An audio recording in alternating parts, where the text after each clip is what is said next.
No problem. Go ahead. I still have some final checks to make, so I will call you before we depart.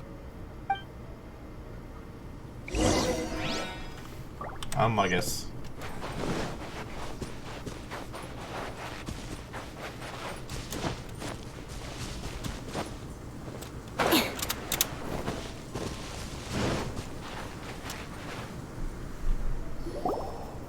Hey, Joel, we're here. Hi, everyone. I'm so happy right now. It's nice to have so many people to hang out with. Are you here to build a snowman too? Build a snowman? Oh, sorry. I forgot to do the introductions. This is Eula, the Spindrift Knight and captain of the Knights of Favonius Reconnaissance Company. Amber, you're being far too formal. The child is never going to remember all that. Please, just call me Eula. Okay, Auntie Eula. You can call me Joel. Auntie Eula? Uh-oh. Eula's gonna add that to her long list of scores to settle. All right, if that's what you want to call me, go right ahead. Whoa! Eula just let something go for once? Amber, what's this I hear about a snowman? I came to assist because you told me the Adventurers Guild was short-handed. Yeah, that's something else. But look, Joel's at the age where he should be having fun, and there's nothing to play with on Dragonspine. He used to build snowmen with his dad, and since his dad's not around, we're keeping him company instead. Besides, Eula, it's gotta be more fun than taking an ice bath all by yourself. Let's combine our forces and build ourselves a huge snowman. It'll be a ton of fun. Yep. Count Paimon in too. Paimon wants to build a snowman. Auntie Eula, are you too busy to join in? If so, it's okay. I understand. No, nothing like that. My mind was on something else, that's all. Building a snowman with Joel, are we? Sounds wonderful. I'd be delighted to join you. Then let's get started. First, we need to split up into teams to gather some supplies. Joel and I will be on one team. You and Eula can be on the other team. Hey, Joel, see that huge tree over there? Wanna race me there? Yeah, let's do it! Wow. Those two are fast. It's hard to tell which of them is having more fun. Hey, what's up with you two? Why are you just staring at each other without saying anything?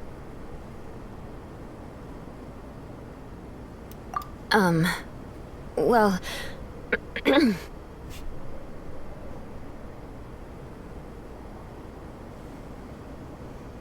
Joel probably hasn't spent much of his life in the city. He doesn't know me, and he doesn't know what the Lawrence name means to the people in Mondstadt. Right. That's why he calls you Auntie Eula. True. In his eyes, I'm just another ordinary person from Mondstadt. It was a surprise, but not in a bad way at all.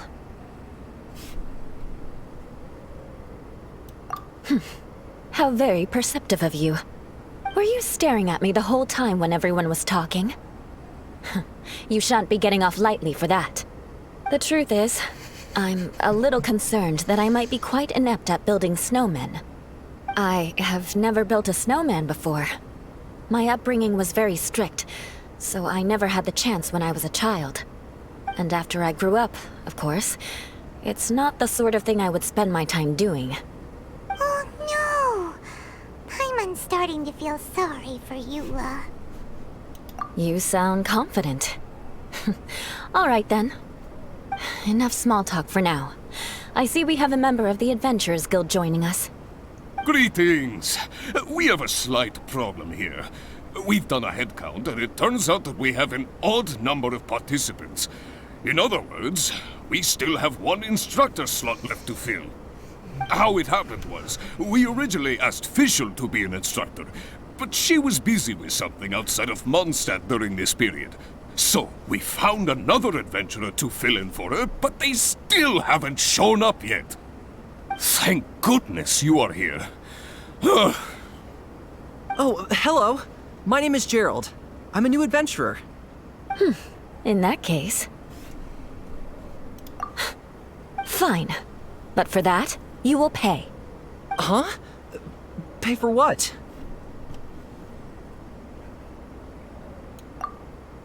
Okay. I got it. I'm ready and willing to learn. Good, good. Then everything is settled. Thank you for your help, Eula. If anybody else signs up later, I may have to ask for your help as well. Why did you give the spot to Eula? Oh, okay. You're so nice. Paimon noticed Eula smiled just now. It must have meant a lot to her. To be honest, Eula really is the best candidate for an instructor. Most people would find it hard to cope on the mountain because of the sheer cold, but not her! Oh, now Paimon gets it. This must be the whole reason why Amber got Eula involved in the first place. We were supposed to find supplies, but now Eula's busy with other stuff, and, Paimon doesn't feel like going around collecting things. How do you think Amber and Joel are doing? Let's head up the mountain and see what they're up to.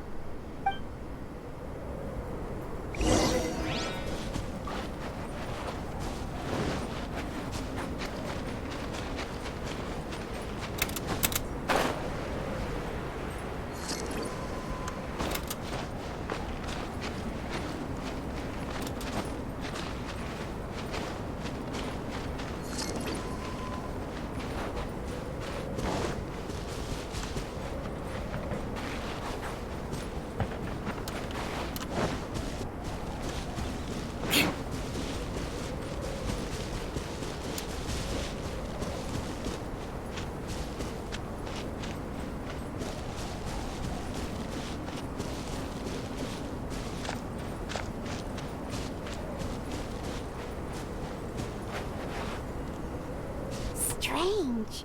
Didn't they say they were going this way? Where the heck are they? Did we get here too late? Have they moved on already?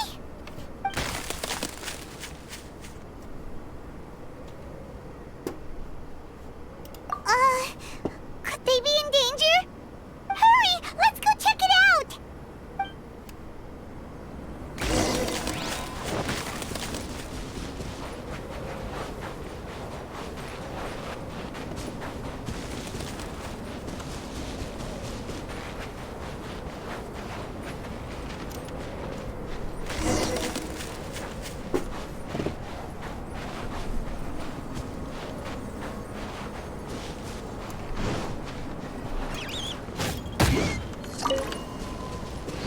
It's coming from that direction!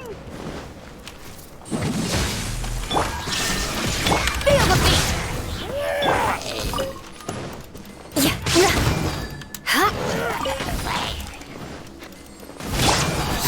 Shine down! Huh.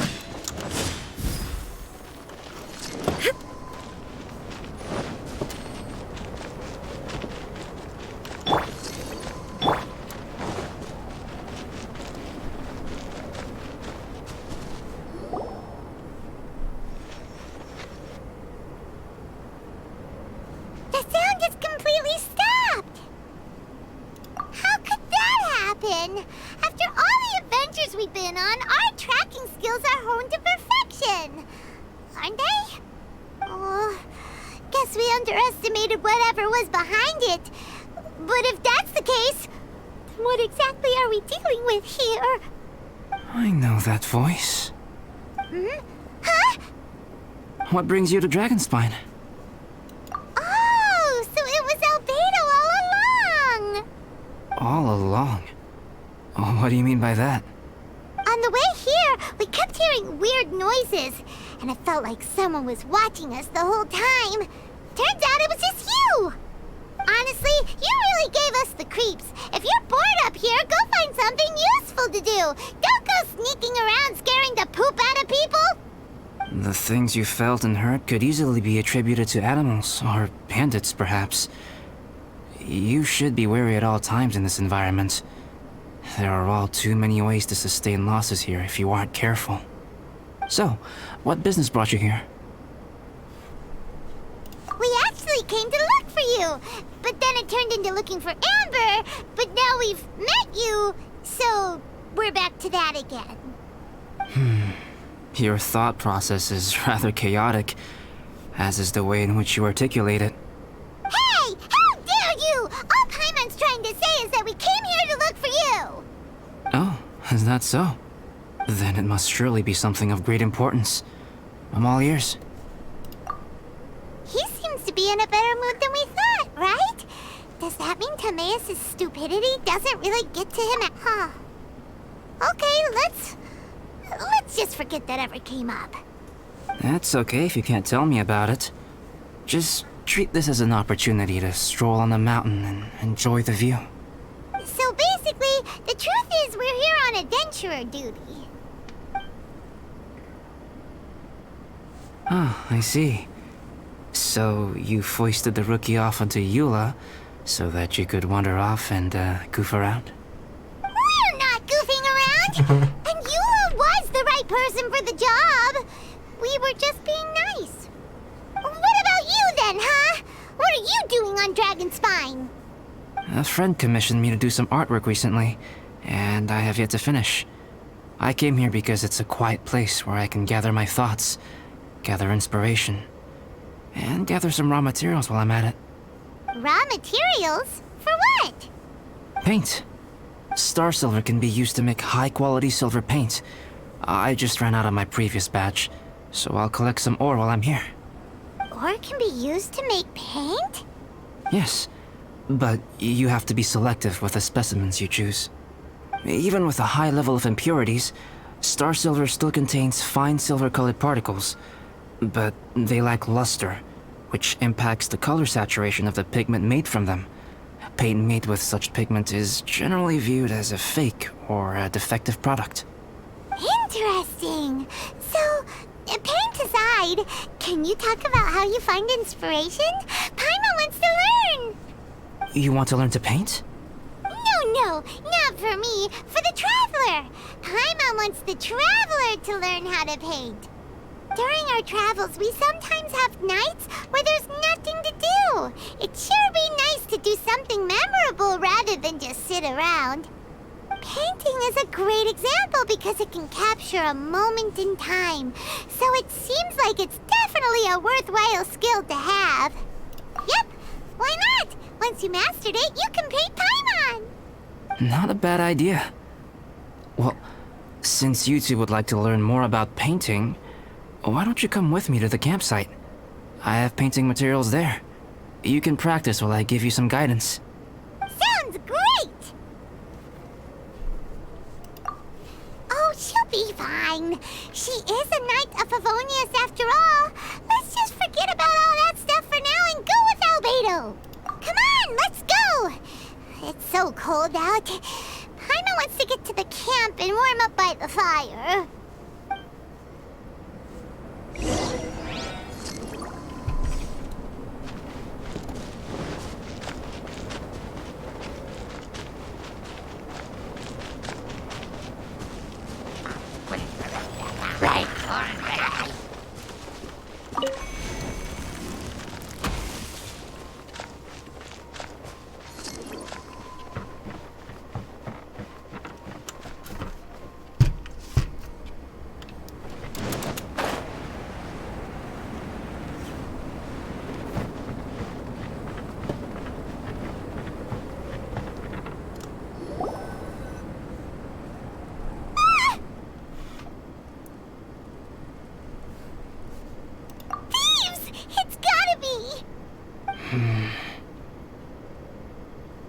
Some things are missing.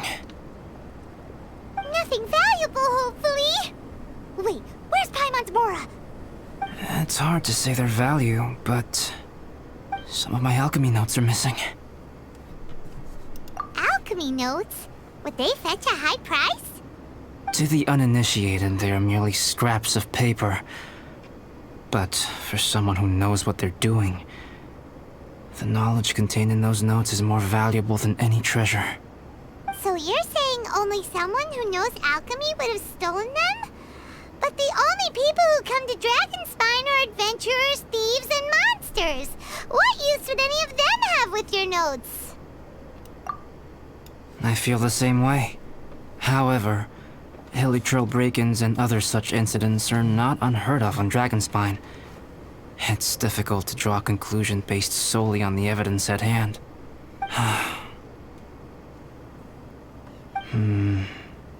These appear to be... Footprints? fresh ones. Meaning our thief can't have made it far. Let's chase him down! We can't let them get away! From the entrance, the footprints go that way. Oh, that thieving... thief!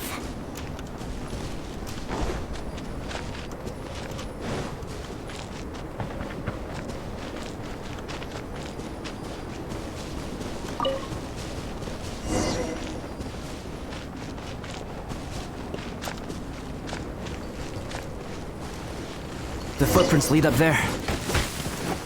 So they scaled the cliff! Okay, after them!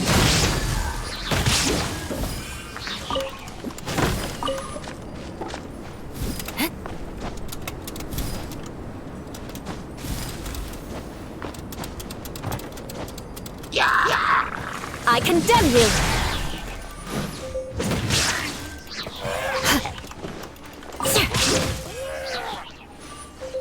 More speed.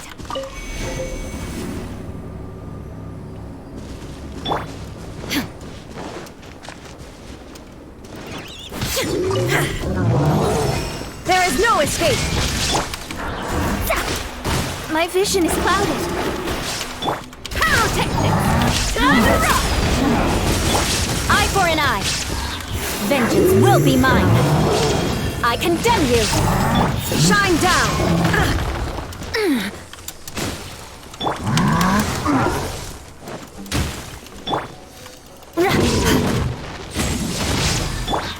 Illusion shattered! Feel the beat!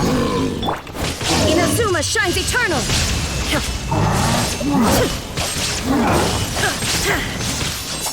There is no escape!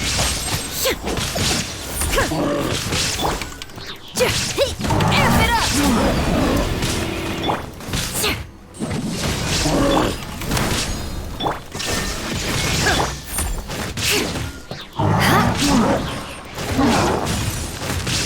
Written in the stars! Delved into destiny! Illusion shattered! Torn to oblivion!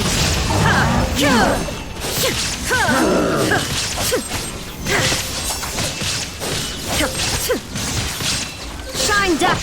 Eye for an eye. Freeze to the core. I condemn you.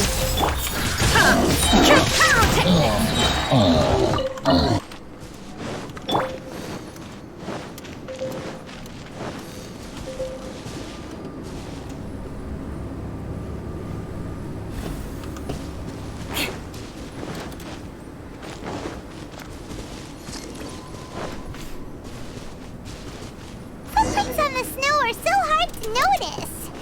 So easy to lose track completely. That's why we have to hurry. Huh? The footprints stop here. Our thief must have jumped from the cliff. Get your wind glider ready. We're going down.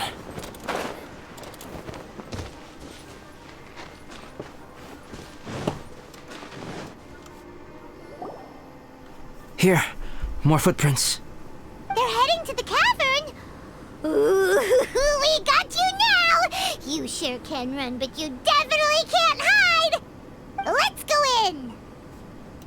Wait, I have an idea. I'll go in alone. Traveler, please stay here and guard the entrance. This cavern has 2 points of entry, and there are shortcuts inside. Judging not from the true. state of the footprints, he hasn't been in there long. I should be able to reach the other side before he does. Cut him off at both ends. Good idea. Whoever apprehends the thief first has to notify the other party. This way we're fully covered. Still, safety comes first. We do not yet know the identity of our thief. Please take care. We'll be fine. Okay. See you shortly. Of course. I wonder if Albedo found the thief. This is taking forever. Really? Huh. Maybe it just feels like a long time because Paimon hates waiting. Waiting is so boring. Why don't we find something to do to pass the time? You know, something like... Oh! Look at all that star silver over there. Why don't we gather it up for Albedo? It's right next to the cavern, so we won't be going far. If anything happens outside, we can be right back here in no time. Yay! Let's get started.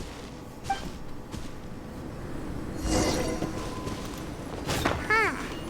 This stuff looks kinda lackluster. Is that because of the impurities like Albedo was talking about? Hey, this one's not bad.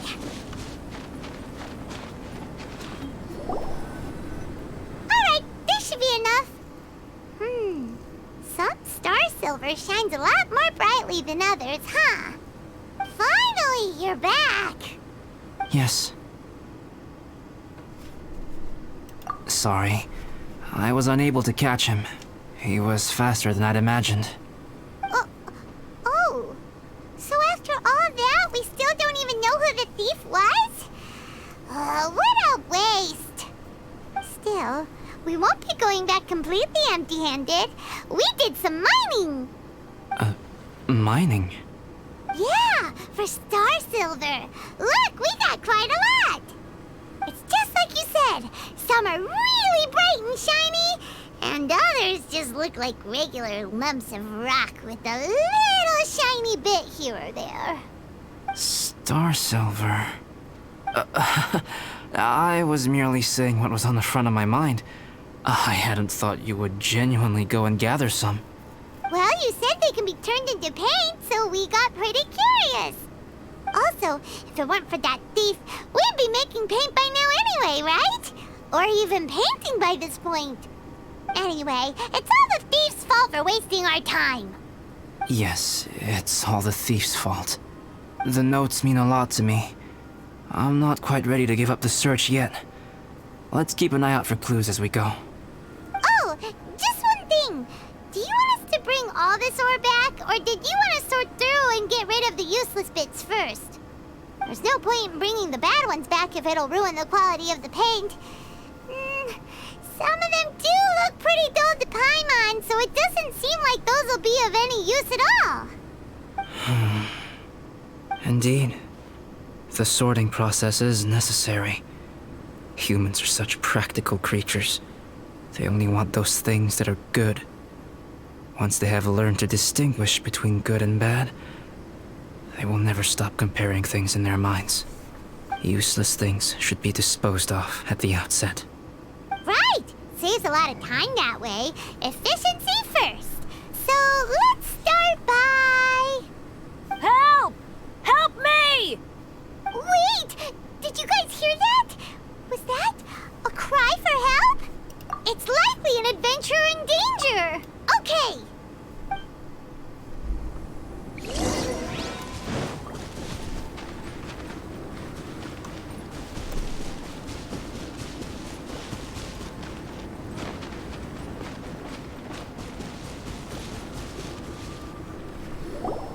The voice was definitely coming from around here.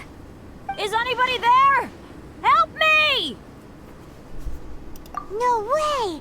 Is that... Is that the Traveler in Paimon? It's me, Bennett! Whoa! It's really him! Let's get him out! So sorry to trouble you guys again. The key should be someplace nearby. Please, help me find it.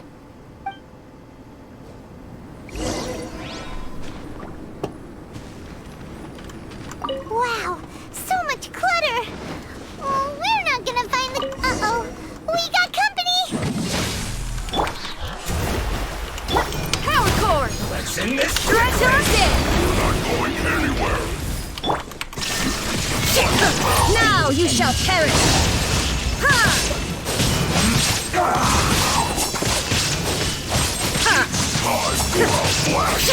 as no one didn't make it to the chorus. Let's end this quickly!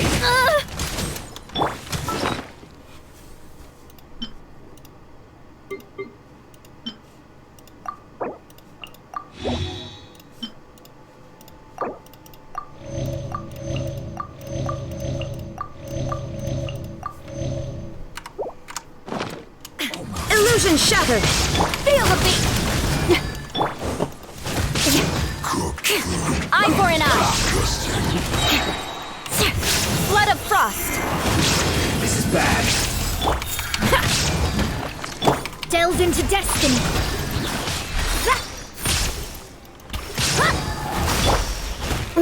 Oh, so they kept the key with them! Huh. We were searching around for nothing.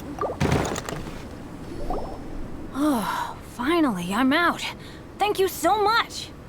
If only there hadn't been rocks mixed in with the snow on the tree, it wouldn't have made me all dizzy when it fell down onto my head.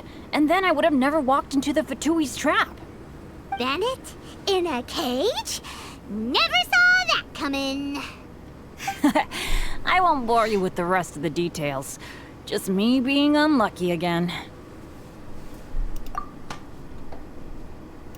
Yep, taking them out was child's play. No need to thank us. You did? That's so nice of you guys. I know they were probably just following orders. But still, thanks for helping me out. So what are you doing on Dragonspine? Didn't Razor want to come with you? Did you hear about the Adventurers Guild thing? They're hosting a winter camp here. As one of their veteran adventurers, I'm here to help out the rookies. Razor's not an adventurer, and as the leader of Benny's adventure team, as well as the only actual member, I had to come on my own. But now I've been stuck here for so long, I probably missed it. Oh, I hope Cyrus doesn't get mad at me. Oh! Wait, so that guy Gerald who got left in the lurch, he was supposed to be paired up with you? If so, sorry, Bennett, but you really did miss it. He got paired up with a different instructor instead. What? Weren't they short on instructors? Where'd they suddenly get extras from? A few people from the Knights of Favonius stepped up in order to help support the event, so they ended up with more instructors than students. Knights of Favonius. Yeah, they're definitely more reliable than me. I'm just a walking accident waiting to happen. Right.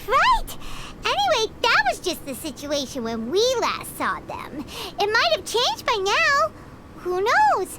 Maybe a whole load more rookies will have turned up to join in. Besides, after all the trouble you've gone to show up as an instructor, I'm sure Cyrus will put you to work. Really? For sure. Hey, wait a second. Where'd Albedo go? Albedo? You mean the alchemist from the Knights of Favonius? He's one of the instructors too? No, he just happened to be on Dragonspine. We were just with him, but then we heard you calling for help. He must have left us at some point after that. Could he have gone back to keep looking for clues? Let's go back to the cavern and see if he's there.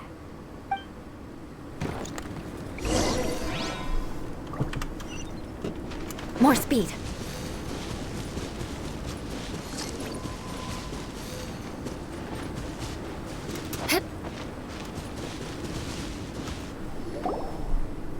Still no sign of Albedo. This is weird. Where has he run off to? This is great! Dragonspine's so fun today! There's so many people around. It's never usually like this. This was where we heard Bennett's cry for help, right? We heard his voice and went straight over to rescue him.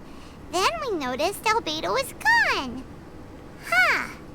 So he just didn't feel like helping us save Bennett? Wait, what? What are you talking about? Oh, Albedo! Where the heck have you been? We've been looking for you! I should be the one to ask you that. Didn't I tell you to stay at the cavern entrance? Huh? I'm not really following who was waiting for who and who was looking for who, but first things first. I apologize, Albedo. I don't fully understand what's going on, but it seems like it's mostly my fault. No. Bennett, this is not because of you. You needn't blame yourself. Traveler, clear this up for me. What was the reason that you left the cavern entrance? Did you... There you are. Stay right there. You have a lot of explaining to do. What? Me? Huh? Eula? Aren't you supposed to be helping the new guy? Yes, that's what I would be doing, if I hadn't been interrupted by a certain someone's malicious scheming. Albedo, I saw you taking Joel towards the wasteland at the edge of Dragonspine. That place is crawling with monsters. What the devil do you think you were doing? Whoa, wait a second. What's going on? Actually, wrong question. How much stuff is going on?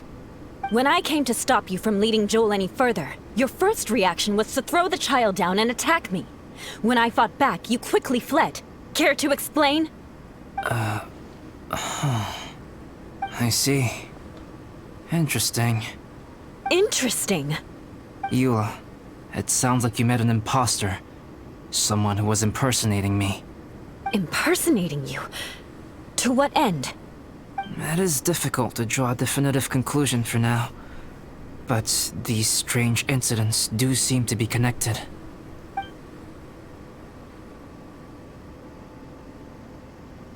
Your alchemy notes were stolen. Can the Traveler and Paimon testify that the three of you were together up until you entered the cavern? Yes, we can confirm that. As things stand, I don't have any reason to harm the child. Whoever you met is likely to be both the thief who stole my notes, and also an imposter. Of course, it's entirely natural for you to be skeptical of my story. I was separated from the Traveler and Paimon for a significant duration while we were pursuing the thief. My word alone cannot serve as a definitive account of my actions and whereabouts during that period. But the Traveler and Paimon can at least testify that I was not the individual who tore up the campsite or stole my notes. Albedo, do you have any enemies? Could it be one of your enemies impersonating you to get revenge on you or something? I don't have any enemies. And I'm not aware of having given anyone cause to exact vengeance upon me. There is insufficient evidence to assert what happened with any certainty at this point. Given how serious the situation is, I intend to investigate it myself, even if you decide not to pursue it any further. Eula, I won't discourage your ongoing suspicion of me if you can't believe my story.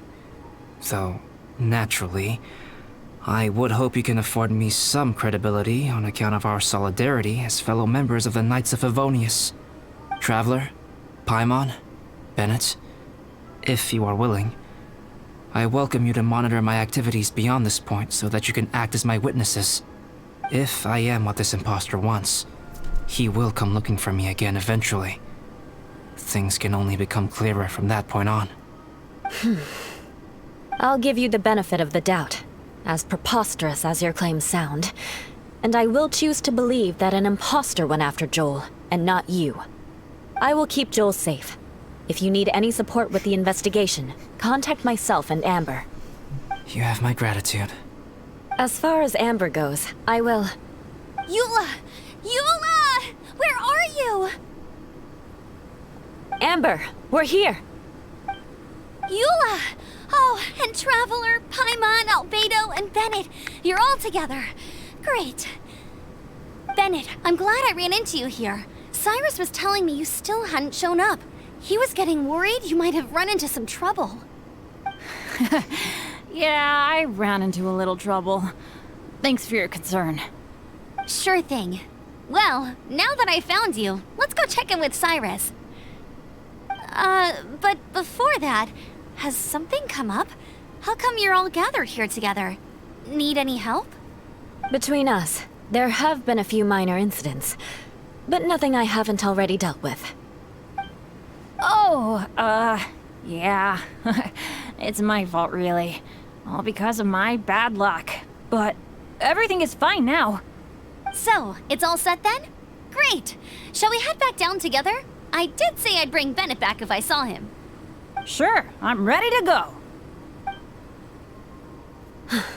Very well. Let's go. And then there were 3. Traveler, can we talk somewhere else? There's something I need to tell you.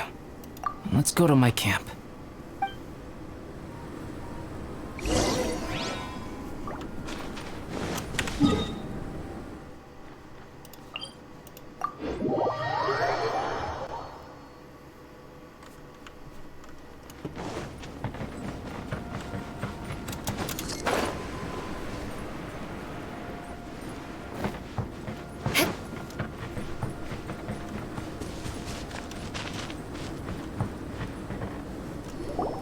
My camp is somewhere that we can talk openly, without reservation. But before that... Whoa. What a mess! Thank you. I appreciate it. Someone's sus. So, from what I could tell, I've been absorbed in my Get out, research Beto. lately and haven't attended to the has dusting. star on neck. It's due for a cleaning.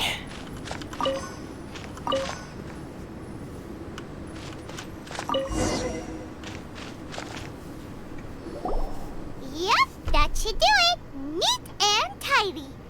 Thank you, both of you. Now that everything is in order, it's time to talk.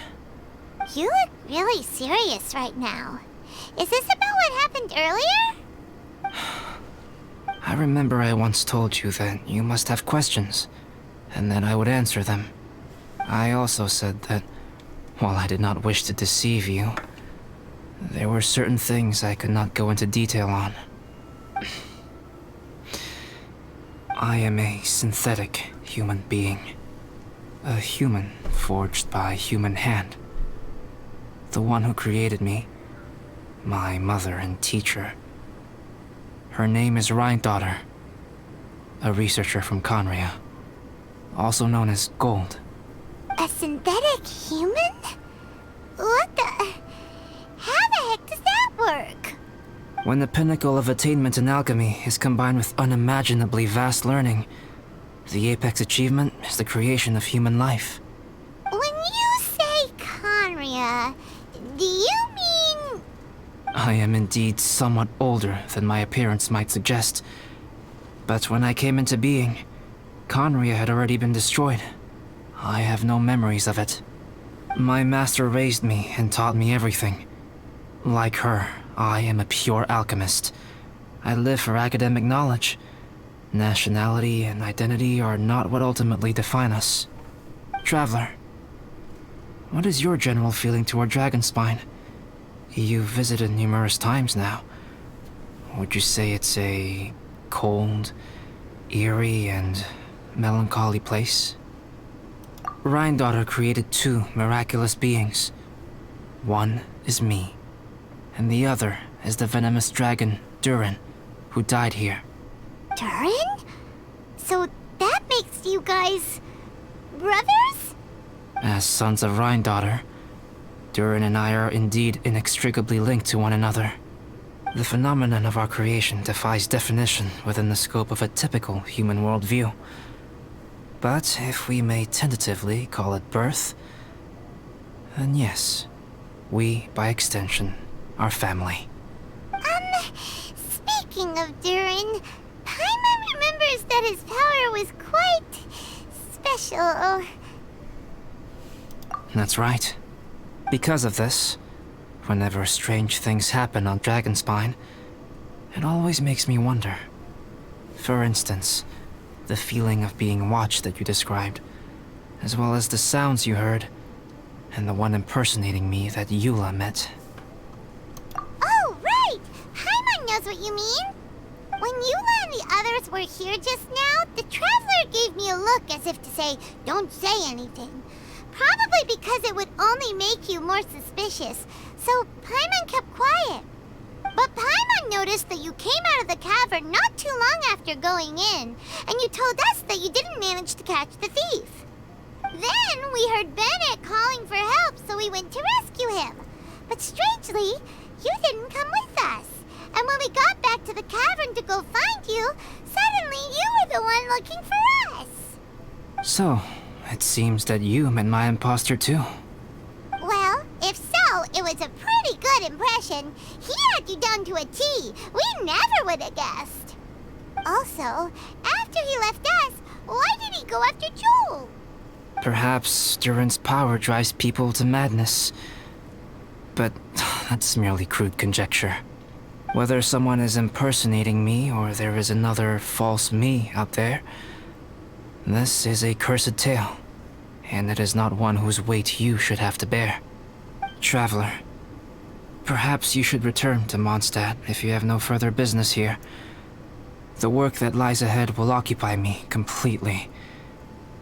I'm afraid I will be unable to entertain you beyond this point. Yeah, we're Dragonspine veterans by now. If there's something really bad going on, we can't just leave you here to deal with it on your own. That wouldn't be very nice now, would it? Besides, there's no one else in Mondstadt that you can talk to about this. Sucrose and Timaeus don't know your secret.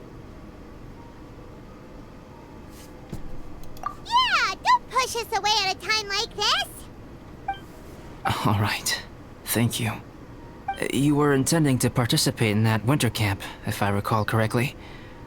That could serve as an excellent pretext for you to remain on the mountain. In that case, please join in the activities of the Adventurers Guild as planned, and be on the lookout for any leads while you're at it. If anyone sees me, or someone like me... We'll be sure to pass the info straight on to you. Good. Then we're agreed. Okay, let's split up to look for clues, then meet back here at this camp in a few days' time. Sounds good to me. But please, whatever happens, put your safety first at all times.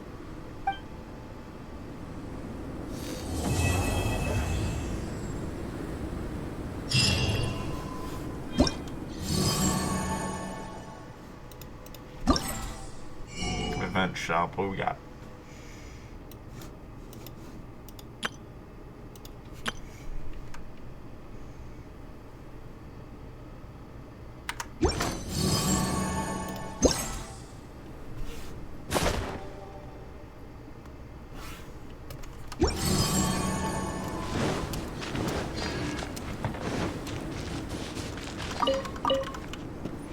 Cabbage.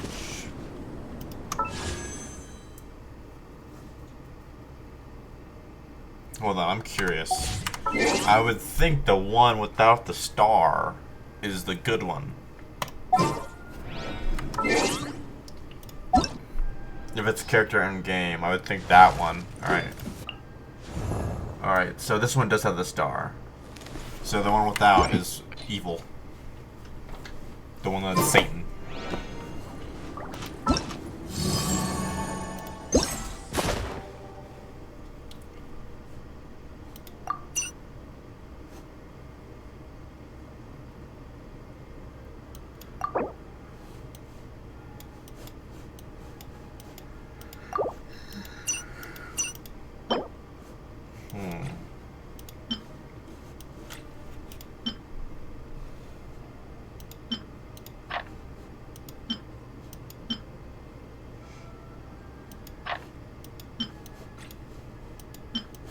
Egg.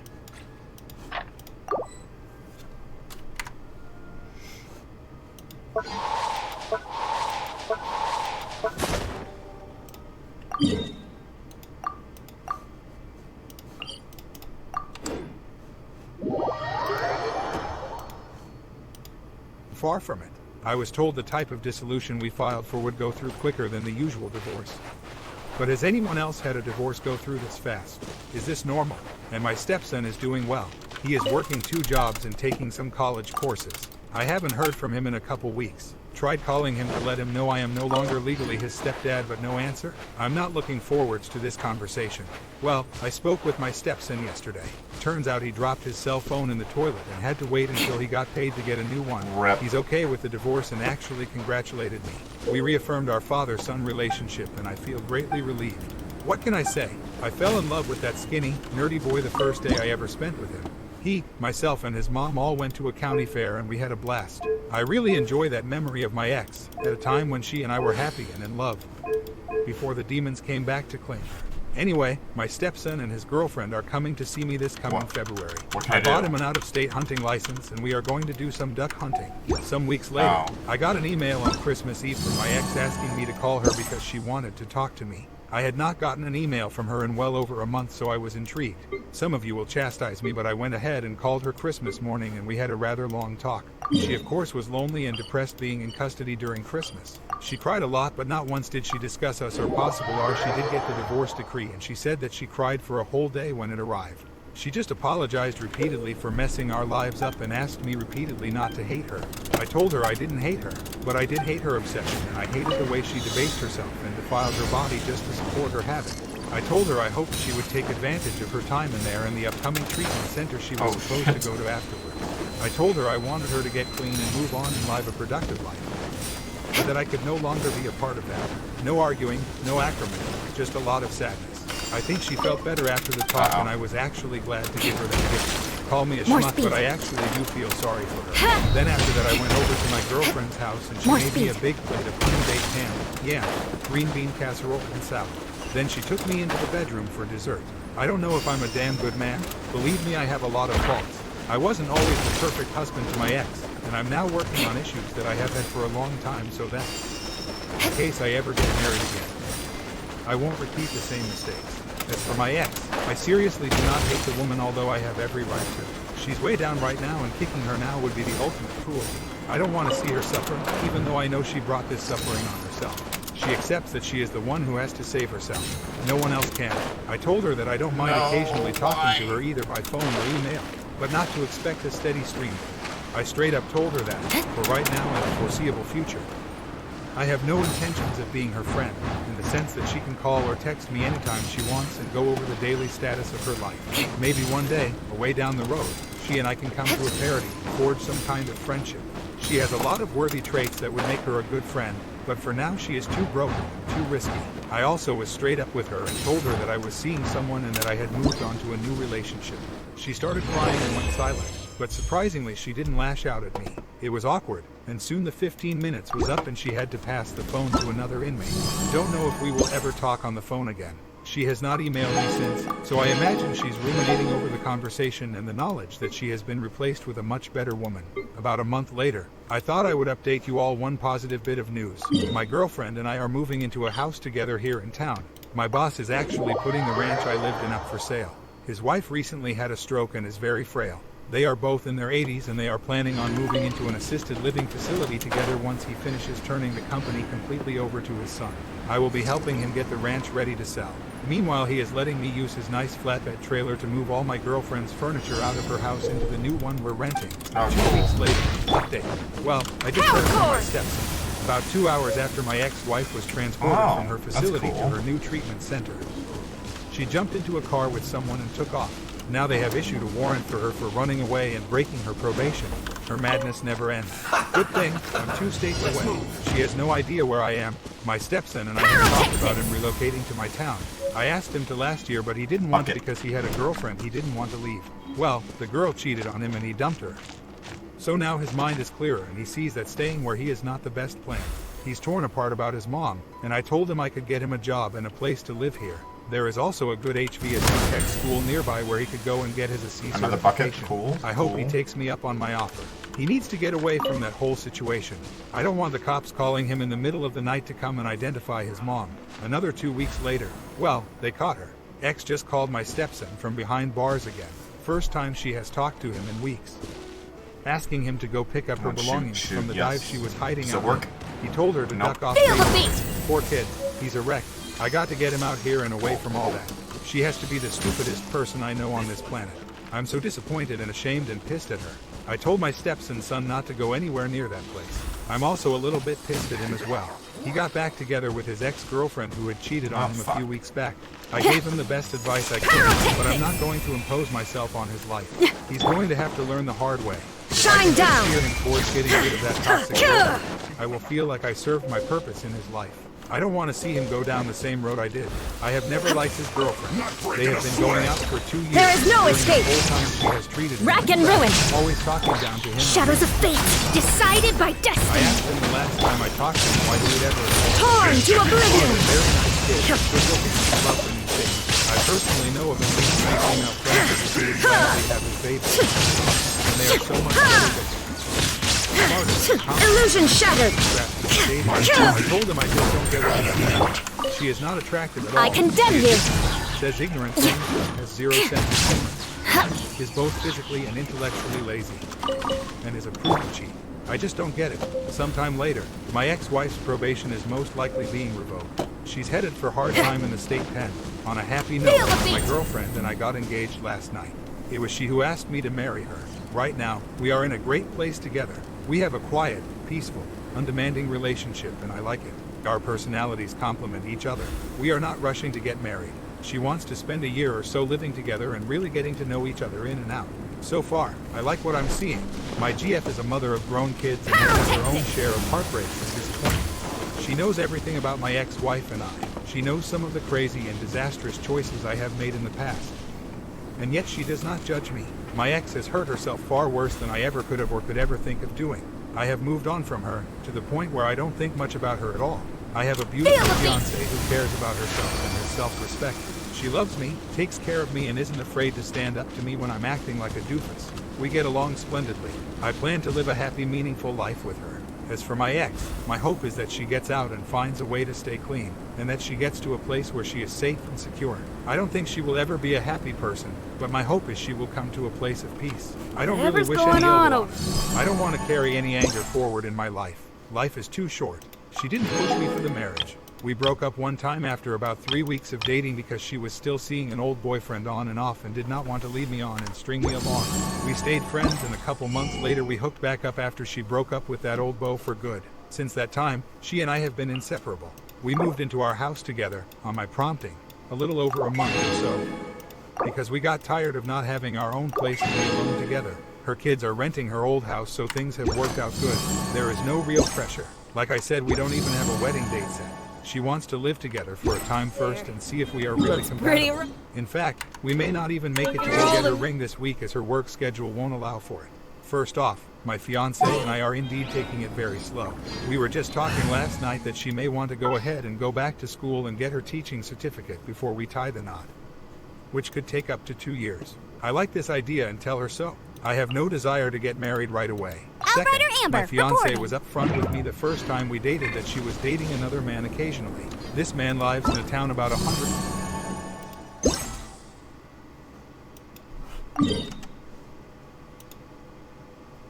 100 miles away, and he comes here once a month or so to see his mom who lives here. My fiancé has known him since they were kids. They dated in high school but lost track of each other after graduation, and then they both got married. She did not run into him again until about 1.5 years ago after their divorce. They dated whenever he was in town, and she admitted to me up front that they had slept together a few times. When I started dating her last year, she let me know she was seeing this other man whenever he was in town, but that they were not going steady and that she was not interested in marrying him or having a real relationship with him.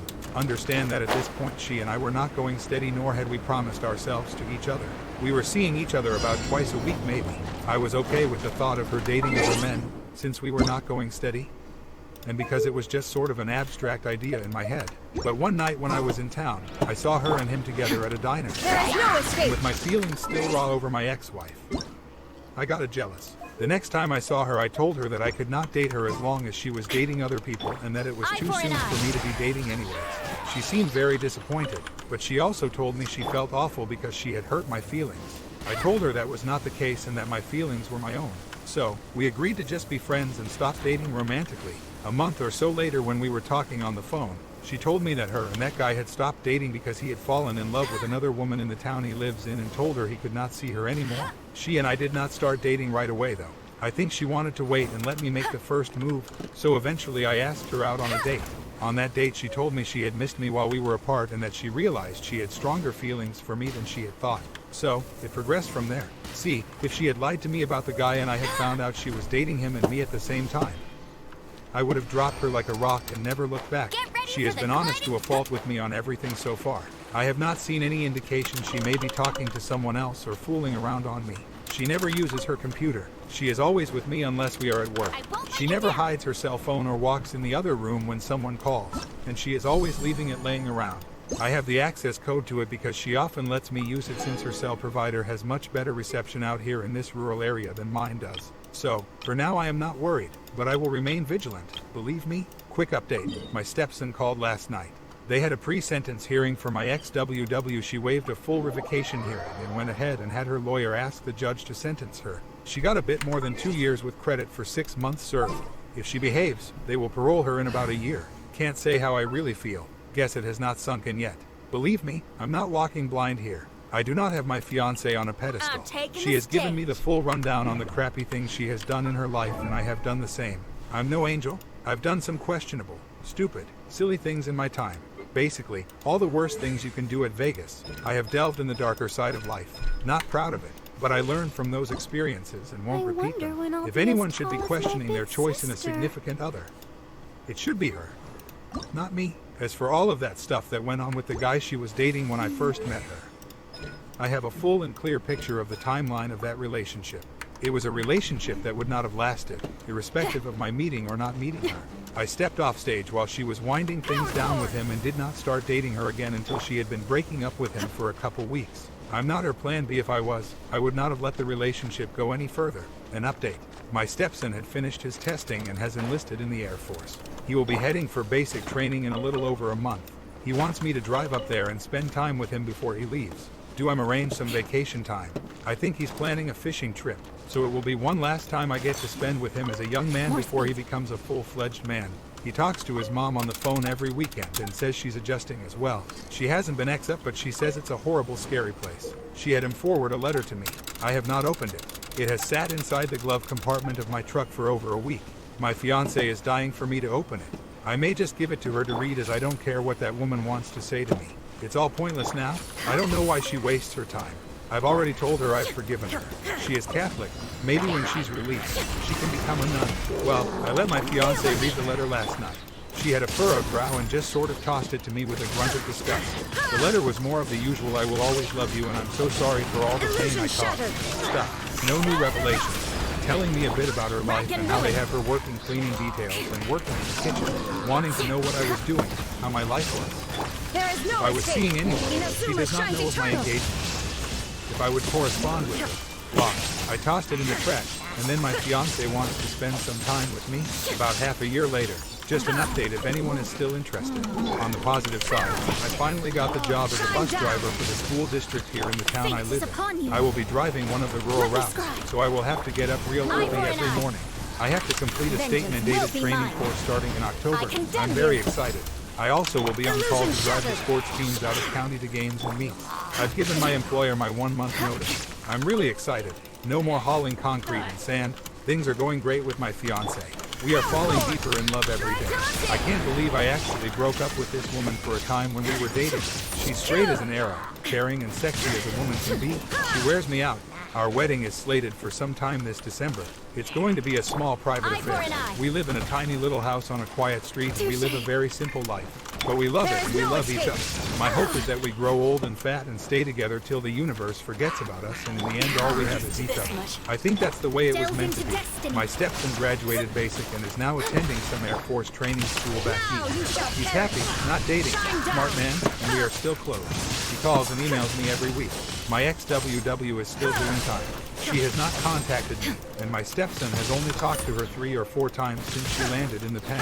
I have no clue how she is doing or surviving. I still think about it. Sometimes I shed a tear. And I do still fear for her future. Yes, she hurt me in the worst way a woman can, but she's not evil. And I can't bring myself to hate her. I just feel bad for her and worry for her safety. She knows I'm engaged. My stepson called her and told her a month or so back. I think all she said was, "Oh, really?" He said she really didn't ask much or say much about it. Changed the subject. I don't think she thinks about me too much anymore. That is good.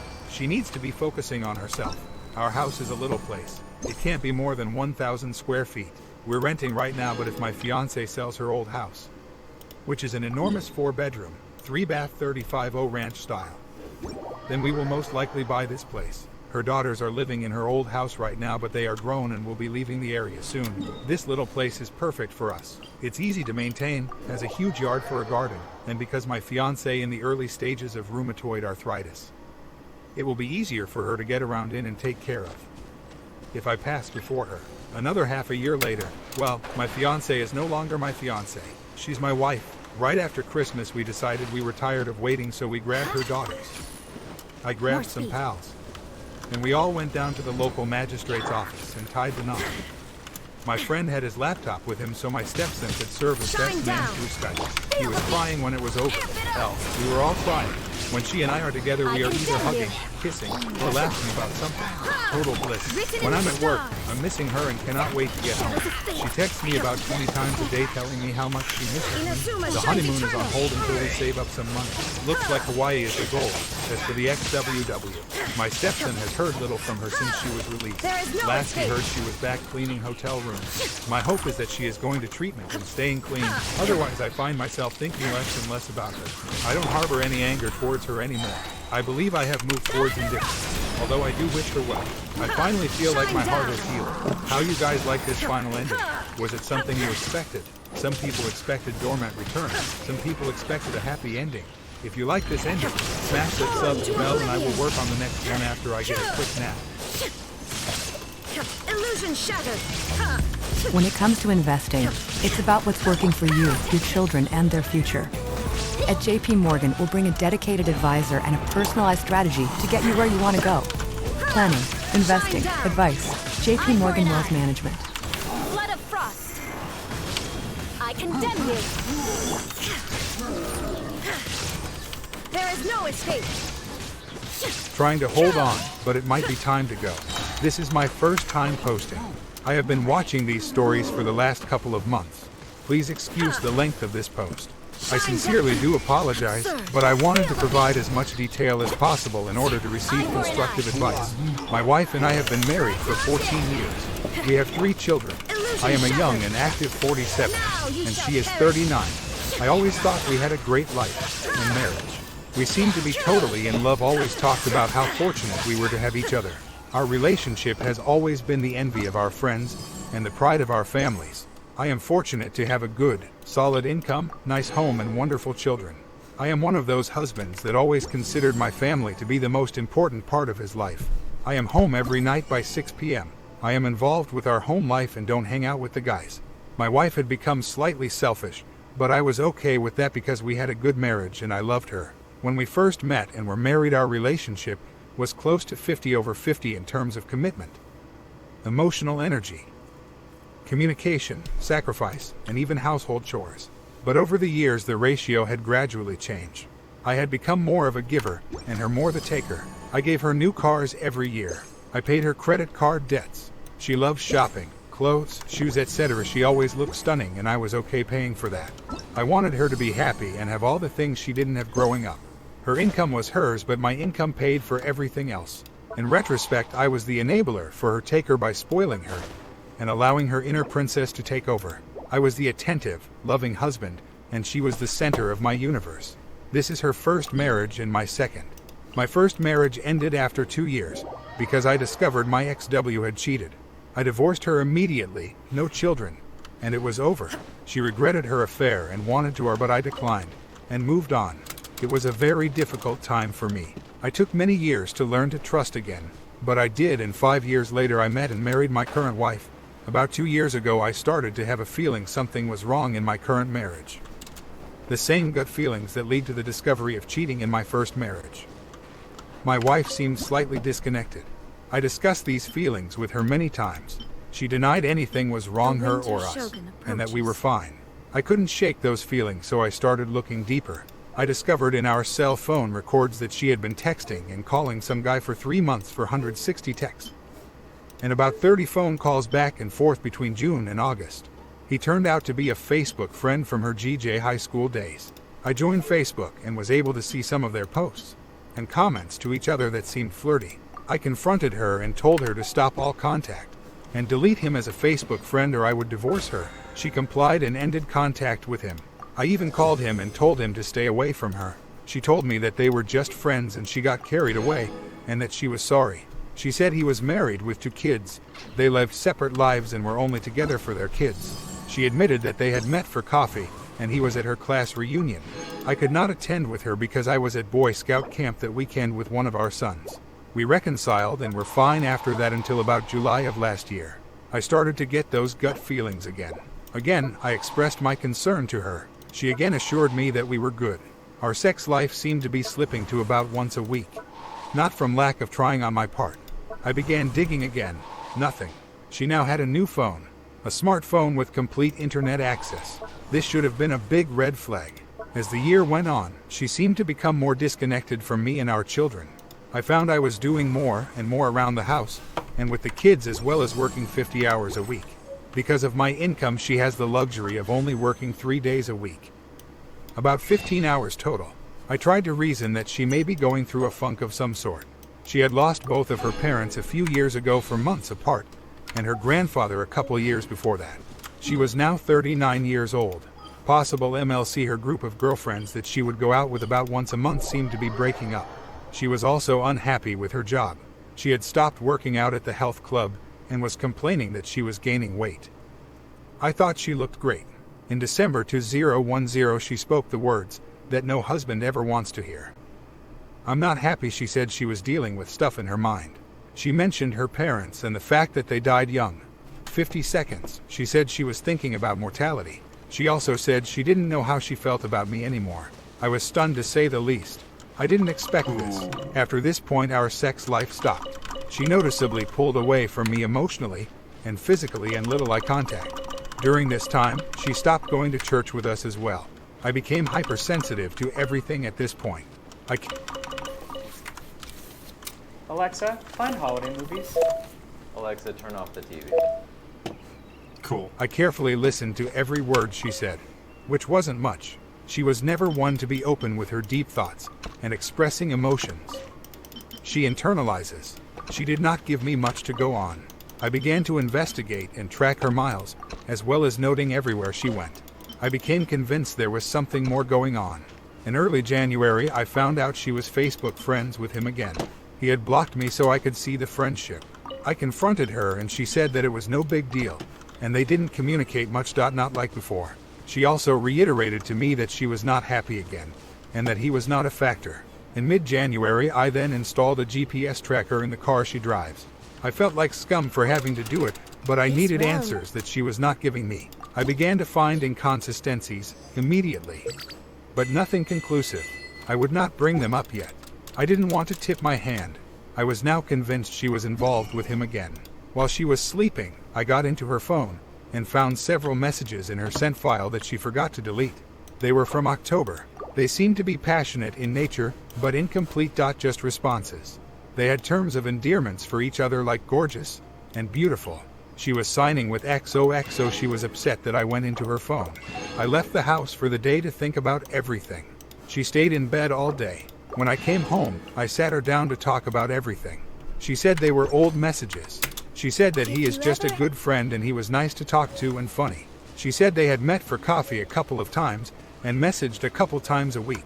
I was getting trickle truth from her. I gave her an ultimatum. Dump this guy for good or I will file for divorce. She said she would but needed time. She promised she would not drag it out for weeks. It was now late January. Over the next few weeks, she dragged her feet. She would get irritated whenever I would try to talk to her about it, and shut down. I would be talking to myself with no answers from her. When she did answer, it would usually be one-word answers with a delayed response. When this happens, she looks as if she was going into a trance and will stare at the floor.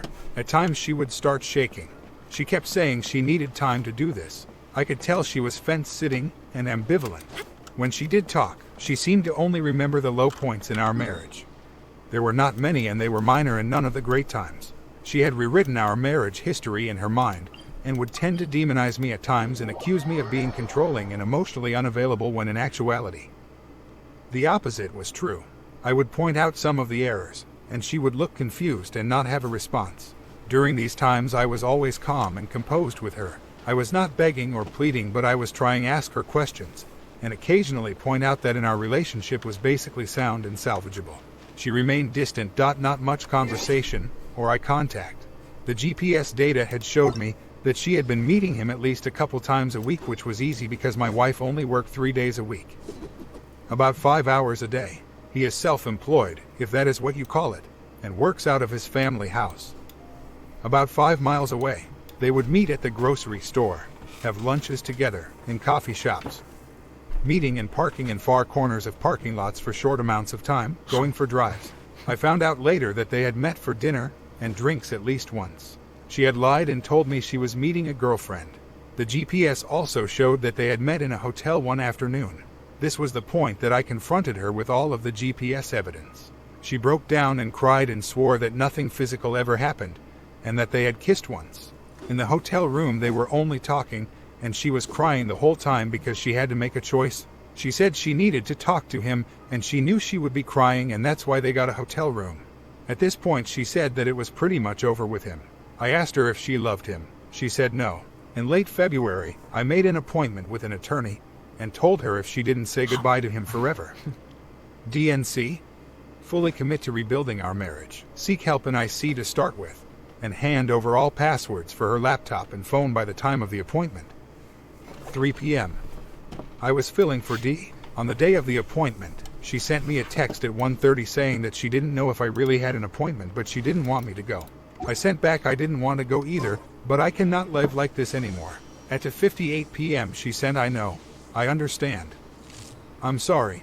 To me this meant go ahead and file. I went to the appointment, but it was a first consultation. I did not